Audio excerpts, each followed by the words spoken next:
గంగల ఓ గంగ మా తల్లివమ్మ గంగ నాటి వివరాలు మరి ఎట్లున్నవి గంగను దలచి గత్తేశ్వరెక్కి జగతి హరదమ్మంద చేసే ఎత్తురెక్కి వికనేశ్వర దలచి ఈ చూడదు కనుక మరి వికన్న వివరాలు మరి ఎట్లున్నవి వెనక చూస్తే విక్కన్న ఏక రూపం ముందర చూస్తే విక్కన్న రూపం కూర్చుంటే కుందేలు రూపం లేస్తే లేడు రూపం అంటే పాముల పర్వడేనా నడచిన వికనేశుడు నందు రూపమేను గా వికనేశుని గొప్ప వీపల్ల జడలు పార్వతి వరకు మార 10,000 శనార్థి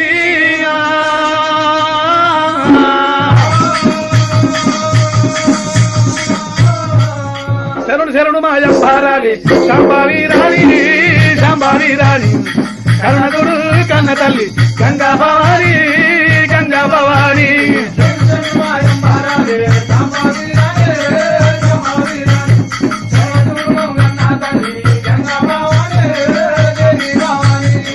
ముందు మాయాలకు మూలాదేవత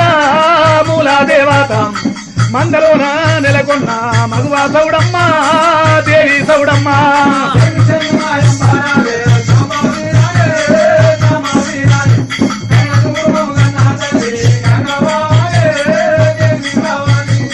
గంగ వచ్చే చూడరమ్మ గాలి మేఘాన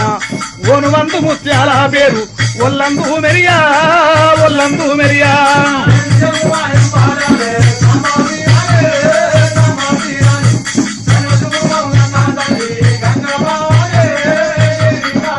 అమ్మా గంగ నిన్ను గొలిసేది గనుడెవ్వారమ్మా గనుడెవ్వారమ్మా ఘనమైన మట్టవాడ గనుడు చలికాడు కాదా మారాదు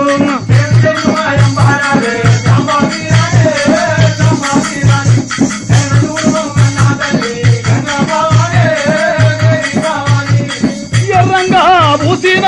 ఎంపల్ల క్రింద ఎత్తినాడు యాదవరాజు ఎన్ని వందనాలు పగిడి వందనాలు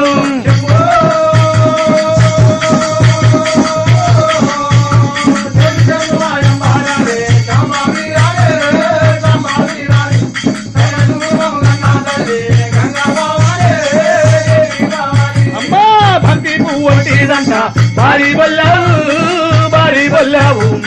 బొల్లావు బసవదేవుడు గోయుడైతన్నా రాదు అయితన్నా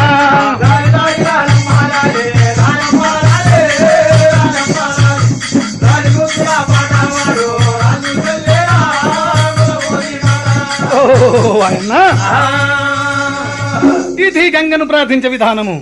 గంగను ఎందుకు ప్రార్థన చేయాలి? గంగతోటి ప్రజలకు ఫలితమేమిటి? గంగా కరుణిస్తేనే ఋతువుగా వర్షం పడుతున్నది, ఋతువుగా వర్షం పడితేనే అనువుగా పంటలు పండుతున్నాయి, అనువుగా పంటలు పండితేనే ప్రజలకు ఇష్టం తీరుతూ ఉన్నది. ఒకవేళ గంగా కరుణించకపోయినా, ఋతువుగా వర్షం పడకపోయినా, అనువుగా పంటలు పండకపోయినా ప్రజలకు ఇష్టం తీర్చే వాళ్ళు ఎవరు లేరు. అందుకొరకైనా త్రాగేది గంగ, తలకు పోసుకునేది గంగ, కుండల పోసేది గంగ, కూరాట్ల పోసేది గంగ, చక్కల చాండాల పాపేది సత్యవీర గంగా.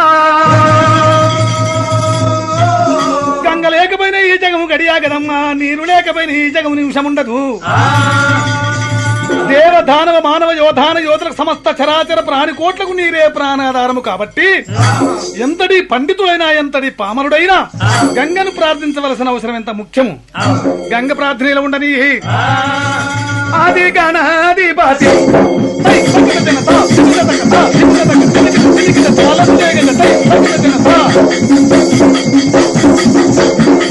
ఆది గణాది బాసి ఆనందమూర్తి, ఆది గణాది బాసి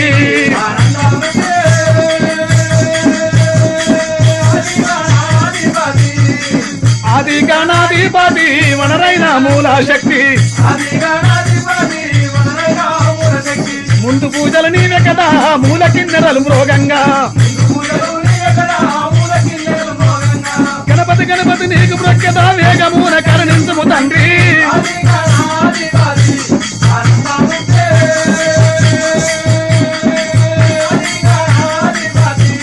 ఆనందమూర్తి ఆది గణాధిపతి,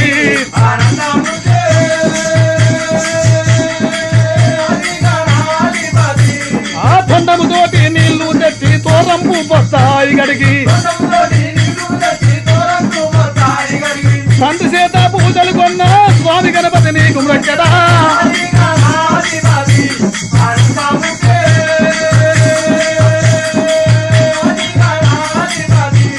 ఆనందమూర్తి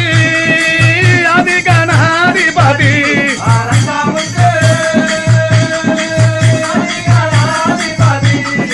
పొందినంది నెక్కినావు బొట్టు గంటలు కట్టినావు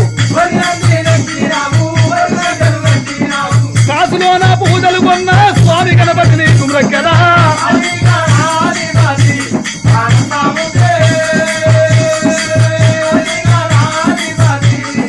భాద్రపాద శుద్ధ చౌతి భక్తి మీద కొరతూమయ్యా నాగవాసులైన మీకు నమ్మి మొక్కులెడతూరయ్యా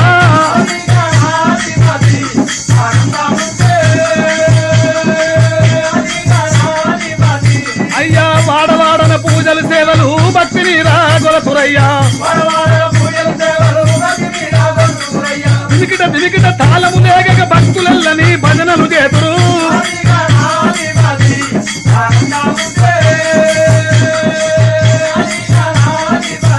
అయ్యా మెత్తటి మెత్తటి కదూర పండ్లు మేలైన అరాది బలములు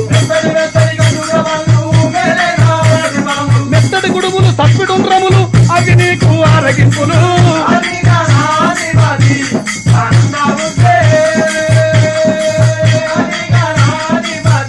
అయ్యా ఊరు చుట్టూ ఓరి చెన్ను ఉండ్రల్ల ప్రాయసాలు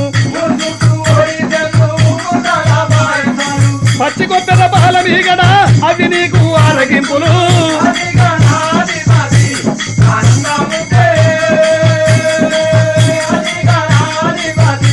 ఆ ఎలక వాహనం ఎక్కిదివయ్యా ఎల్లలోకముల బ్రోచిదివయ్యా శరణి శరణి అని వేడితిమయ్యా నీదు కరుణ కాసించితిమయ్యా వాసిగా మాణిక్యపురంపున దాసుల బాలిడి దైవ వినాయక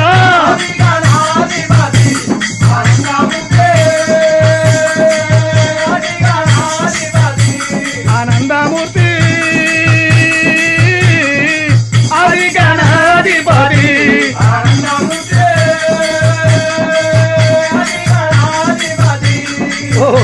ఆయన గణపతి ప్రార్థనలో ఉండని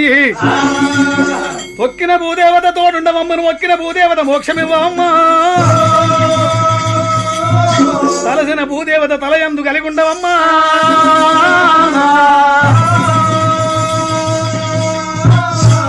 పూర్వకాలమందు నాగులకొండ పరిపాలకుడైన దేవార్జరాజు కుమారుడైన శివాధొంతి మహారాజు కనుకనేవి ధనురు బాణములు ధరించి వేట మార్గం వెళ్ళినాడు అడవిలో లేళ్ల దుప్పుల మనుబోతుల మారి పెద్ద పుల్ల వ్యాగ్రముల చిన్న చార్తూలముల గంట పేరుండముల కొండ చిలుముల పల్లుకముల జిల్లి మృగముల చీల్చి తండాడు గనుక ఒక్క శివాలయం వద్ద విశ్రాంతి తీసుకుంటున్నాడు దేవేంద్రుని బిడ్డలు 7 మగవామరుడు కనుకనేమి ఆ శివ కొనలు లోపల స్థానం ఆడుతున్నారు అందులో అమరకన్య అనేటువంటి నారీమణిని శివదంతి మహారాజు చూసి వరించినాడు అటువంటి యొక్కనేమి శివదంతి మహారాజును అమరకన్య చూసినది మనసులు కలిసి ప్రేమించుకొని పంచముఖ తాండవేయుడైన శంకరుని ముందు గంధర్వ లగ్నమాడి ఆ పిల్లను తీసుకొని నాగులకొండ పట్టణం చేరవచ్చినాడు వారికి సంతానం లేని లోపములు కనుకనేమి కలికి చంగోళ్ళ బాయి తోడించండు నారుంజ బల రసములతోటి రుద్రాభిషేకం చెయ్యంగా నరభూపతి జన్మించాడు 5 ఏళ్ల వరకు ఆడు సంతానం లేదు గనక అరటి బలములతో గనక రుద్రాభిషేకం చెయ్యంగా అలుగుల సూరమ్మ జన్మించినది పిల్ల పుట్టిన 5 ఏళ్ల కనుకనేమి తల్లిదండ్రులు మరణమైపోయింది వాళ్ళ కుల గురువు వేదాల వెంకయ్య గనక ఈ పిల్ల మంచిది కాదని ఈ పిల్లను ఒంటి స్తంభం మేడ కట్టి మేడ మీద గిరివెయ్యి అని చెప్పగా అటువంటి యొక్క గురువు మాటలు పట్టుకోని నరభూపతి కనుక నేమి చెల్లను సూరమాదేవిని ఒంటి స్తంభం మేడ మీద గిరివేసే అటువంటి సూరమ్మ తినటోళ్ళ ముఖం చూస్తున్నది టాగటోళ్ళ ముఖం చూస్తున్నది తొక్క పోలు చూస్తున్నది కట్ట కంకణాలు చూస్తుంది కనుక ఇక మొక్కన కొంగు పెట్టినది సూరమ్మ అయ్య కలకల కన్నీరు రామ రామ రామ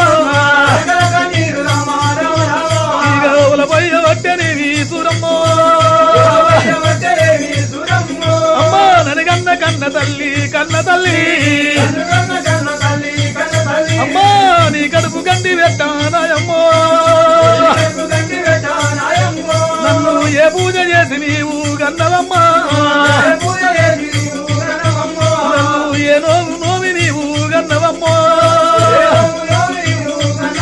అమ్మా నా ఎంత భక్తురాతాలయనమ్మా ఒలిపిల కన్నీరు వరదలాయ కారిన కన్నీరు కాలువలాయ చిల్లుల కన్నీరు శివందనాల కోట మీద పడ్డదేవి అటువంటి ఏగని గంటలు ఏగినాయి మోగని గంటలు మ్రోగినాయి శంకరుడు కన్ను తెచ్చి చూసేవరకల్లా నరభూపతి గారికి మంత్రుల మాటలు బట్టి చెల్లని గిరివేసిన హడేనా ఒక్కబోళ్ళు కట్టె కంకణాలు చూస్తున్నది భార్య భర్తలు బాటపండు ఓవంగా చూస్తున్నది అటువంటి ఆ పిల్లకి నీరు నాకు మేళవలందరేవి గంటనే పోయి వారికి తగిన బుద్ధి చెప్పి వస్తానని అటువంటి ఒక వేదమూర్తి అయినటువంటి బ్రాహ్మణ వేషం ధరించుకొని వచ్చిండు నరభూపతి దగ్గరికి అటువంటి నారదుడు కనుక శివుని మంత్రంలో పూజ చేసి వెనుకకు మళ్ళినప్పుడే భగ్గున మండి జగ్గున మెరిచి వరే నరభూపతి అటువంటి ఒక అన్యము పుణ్యమెరుగని పరమ ప్రతిభత నీ చెల్లను ఏడంతరాలమే అడగట్టి మీ ఆడ మీద దగ్గర వేసిన 7 రోజులలోగా నీ చెల్లకు వివాహం చేయకపోతే ఈ పట్టణం ఉపగ్రమాండిపోతుందని చెప్పినాడు హెచ్చరించి వెళ్ళిపోయినంత లోపల నరభూపతి గడగడవునికి గావరపడి నా చెల్లెను మంచి రాజులకిచ్చి పెళ్లి చేస్తే దీని కడుపుల కొడుకులు పుడతారు నా బిడ్డలు ఇవ్వవలసి వస్తుంది ఒకవేళ దీని కడుపుల బిడ్డలు పుడితే నా కొడుకులకు చేసుకోవాల్సి వస్తుంది పాపకారి సూరమ్మకు నేను మంచివాడిని చేయనని గనక అడవి తిరుగుతుండగానికనేమి అటువంటి బ్రహ్మదేవుడు కళ్ళ దూచినాడే కాళ్ళు నడవరావు చేతులు పట్టరావు కళ్ళు కనిపడై నోరు మాట్లాడరాదు గనక కాళ్ళు చేతులు లేని కర్ర మొండిలింగం బరమగొండ యొక్క మాన కింద కూర్చున్నాడట ఇతడే నా చెల్లెలకు తగిన వర్ణుడు అని చెప్పి గనక తీసుకువచ్చి గనక కాకర చెట్టు పందిరి చేసి పొట్టుములు కొట్టు పోలు రాసి పసుపు కొమ్ము పుస్తగా చేసి గనక నేవి తలగొట్టి లగ్నం చేసినాడు చెల్లెకు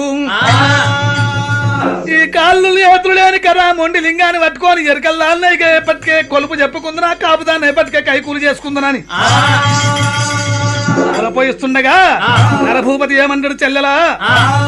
నా 66 రాజ్యాలలో ఒక్కటి 7 జింతల పల్లె ఉన్నది ఆ 7 జింతల బెల్ల నీకు వర్ణమిస్తాను గనక అటువంటి తహసీల్ రకం లేబిగల్ల మీరు బ్రతుకొచ్చునని చెప్పి రాత్రి తీసుకువచ్చుండు నాగులకొండ పట్టణానికి 12 ఆవిడ దూరం తీసుకొచ్చి సోమరాతి గుళ్ళు భీమరాతి కొట్టి కడాగం చేసి వెళ్ళిపోయే మరి అటువంటి తెల్లవారు చూచేవరకల్లా అన్న నరభూపతి వెళ్ళిపోయింది కనుక ఆ అన్నని ఏమి తినిపాయనోని సూరమ్మ మొగ్గాన్ని కొంగబెట్టి కలకల కన్నీరు వలపోతుండగాను సూరమ్మ కన్నీరు శంకరుడికి మేళ్ళవులన్నీ వరహాల ముత్యాల వర్షం కురిపించుండు అటువంటి అమృత వర్షం లోపల బరమగొండ కాళ్ళు చేతులు చక్కగైనాయి కళ్ళు చూడొస్తున్నాయి నోరు మాట్లాడి వస్తుంది కనుక అటువంటి చంద్రకుంట కట్టింది కనుకనేవి చంద్రగిన్నె పట్టణమేనా ఆ పట్టణం పరమటి భాగం అంది కనుకనేవి చంద్రభీమ సరివేపించింది ఆ పట్టణం తూర్పు భాగం అందు సూరమ్మ స్థానములు ఆడడానికి అటువంటి ఒక్కనేమి శోభనాల బాయి తోడించినది బాయికి బంగారు మెట్లు పెట్టించినది చెరువుకు బంగారు తూములు పెట్టించింది కనుక 56 రాజ్యాల రాజుల విలువనంపి కనుకనేవి రాజ పట్టాభిషేకం కొరకు అటువంటి రాజులు ఆలోచించగా సూరమాదేవికి పట్టాభిషేకం కట్టిరి బర్మగొండ పాకోళ్ళు కనుకనేవి సింహాసనం మీద పెట్టి రాజమేలుతున్నదమ్మా సూరమ్మో అయ్య దేశమేలుతున్నదేమి రామ రామ అడిగిన వారికంతే దానం అడిగిన వారికంతే దానం గోదానం భూదానం అశ్వదానం సువర్ణదానం మంచి పెద్ద ఉన్నది అయ్యా సంతానం లేకపోయే సూరమ్మకు అటువంటి లక్షల ద్రవ్యం రైపెట్టినది కోట్ల ద్రవ్యం కొల్లబెట్టినది పురుషుల గల్ల పుణ్యక్షేత్రాలన్నీ పూలు సేవించింది కులదేవుడి మెచ్చి ఓడిగట్టలేదు పరదేవుడి మెచ్చి బలమివ్వలేదు 12 సంవత్సరాలు యాత్ర సేవించిన కొడుకులు పుట్టలేదు శంకరుడు కనుకనేమి అటువంటి అన్నం లేని వారికి అన్నం ఇస్తున్నాడు వస్త్రం లేని వారికి వస్త్రం ఇస్తున్నాడు సంతానం లేని వారికి సంతానం ఇస్తున్నాడని ఏడంతుల అగ్ని ప్రమాణం తయారు చేసి చింత చెక్కలు చెరిగంధపు జాగలు మామిడి చెక్కలు మరిగంధపు జాగలు అగ్ని కుమ్మడి తయారు చేసి ఊళ్ళ పల్లేరు గాలి కట్టుకున్నది ఎడవ చేతిలో దబ్బనాలు పట్టుకున్నది కుడి చేతిలో సూదులు పట్టుకోని కనుక చిట్టరేరుగప్ప తీసుకొని కైలాసం పోతున్నది శంకరుడు నాకు సంతానం ఇయ్యకపోతే కనుకనేమి కైలాసం మంట పెడతానా శివుని పక్కల్ల దబ్బనాలు పెడతా శివుని పడక లోపల పల్లేరు గాలి పోతే శివుని కళ్ళల్లో సూదులు పెడతాను ఊరుకుతున్నదంట దేవతంగమయ్య గడగడ వరికినాడు ప్రతిభత ధాటికి నోర్వలేక గావర పడ్డాడు జంగమయ్యా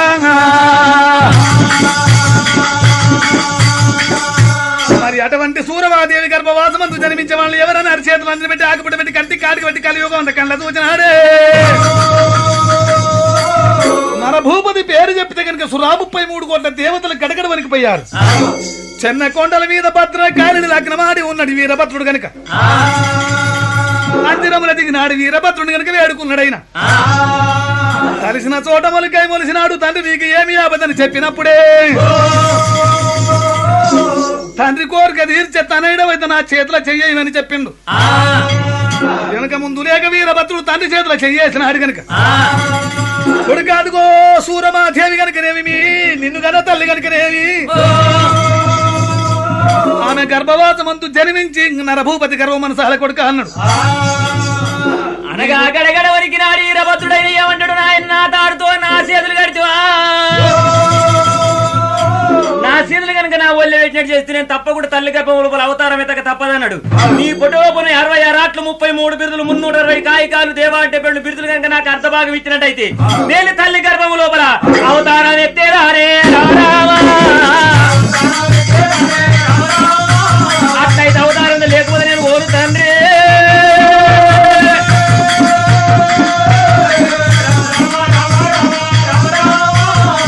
66 ఆట్లు 33 బిరుదులు 360 కాయికాలు దేవా 72 బిరుదామన్లు తారక మంత్రం తను వెళ్ళ బోధించినాడు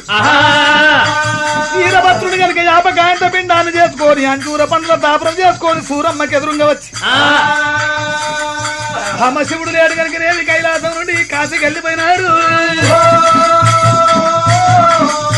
అయ్యా అక్కడికి పూజ కడతాను ఇప్పుడే అటువంటి అక్కడికెళ్ళ కూడా వెళ్ళిపోయాడు అక్కడికైనా వైపు ఎక్కడున్నా పూజ కడతాను పల్లెరు కొట్టుకోవడానికి పర్వతం ఎందుకమ్మా రౌతు ఇక్కడనైతే దొరకదా ఆ సంతానం నేను ఇస్తా తీసుకో ఎవరు నీవా సరమంది అనుకున్నది ఆశ ఎండింది మరి శంకరుడు ఉండడో లేదో తెలియదు ఏ దేవుడైతే నాకు వరమిచ్చింది లెక్క నేను సంతానం కన్నదానికి కావాలనుకున్నది అయ్యా దంగమయ్య ఇవ్వు ఓ సిట్ట బలం ఎంత డొల్లిపోతుంది అయ్యా ఈ కొంగులేస్తే కొంటరికమైతుంది ఇగో ఈ సింగులేస్తే సితికిపోతుంది ఈ ఓలే అయ్యా ఓళ్ళేస్తే ఒలికిపోతుంది మరి ఎట్టిస్తావయ్యా అటువంటి 2 పాదములు ఒక దగ్గర పెట్టి 2 హస్తాల కింది గిడిచి కనుకనేవి కళ్ళు మూతి కనుకనేవి పిట్ట పిల్లోలు నోరు తెరిచినట్టు అంగముల బలమేస్తా అనుకున్నది సూరమ్మ గడగడ వనికి అని సగమంది అన్నా 2 పాదాలు ఒక దగ్గర పెట్టి కనుక అంగిడి తెరిచింది అయ్యా అయ్య రాధా దంగమయ్యా రామరామ కొడుక వీరయ్యా నువ్వు వీరప్ప అవతారం ఎత్తబోతున్నావు పుట్టక ముందే పేరు పెట్టి పంపుతున్న కొడుక అన్నాడు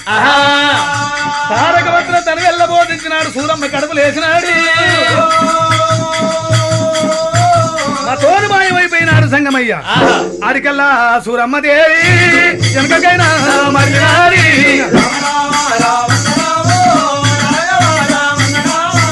చెంపకిన్ని పట్టణము చేరవచ్చే సూరమ్మ దేవి ఈనాటి వాళ్ళకు 9 మాసములు అయితే ఆనాటి తల్లులకు 9 గడియలేనా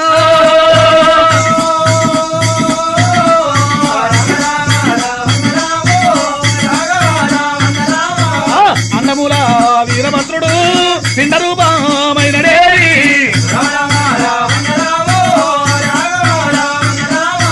ఒక్కొక్క గడియ 9 గడియలు ఏనాడు నిండుతున్నాయో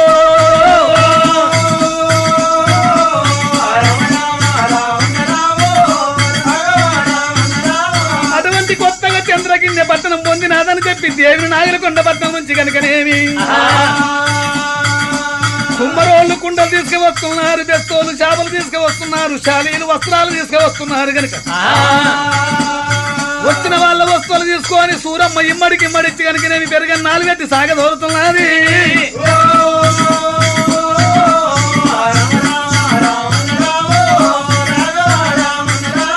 మా అన్నకు ఒక మాట చెప్పుల్ని మీ సూరమ్మ బ్రతికే ఉన్నది 5 నెలల గర్భవతిని చెప్పు అని చెప్పింది. మరి అనంత లోపల సూరమ్మ అన్న మాట మనసులో పెట్టుకొని వెనుకకు మళ్ళైనా అయ్యా నాగలకొండ పట్టణముగా వరుజర వస్తయున్నరేవి రాను రాను రాజకచ్చీరు కాడ కనుక రాజ నరభూప దగ్గరికి వచ్చి ఏమంట చెప్పుతున్నారే అయ్యా మహారాజా మీ చెల్లె సూరమాదేవి బ్రతికున్నది కొత్తగా పట్టణంగా కట్టించుకున్నది మీ చెల్లె కనుక నేను 2 జీవుల మనిషాడని చెప్పమన్నది అయ్యా మేము చెప్పిపోతున్నాం మేము చాలా మా చెల్లె సూరమ్మ 2 జీవుల మనిషా అవును మా చెల్లె తావలేదా బ్రతికున్నది అటువంటి వేదమూర్తులైన బ్రాహ్మణోత్తములు విలువనపి మా చెల్లె కడుపులో మగ పిల్ల వాడున్నాడు ఆడపిల్ల ఉన్నది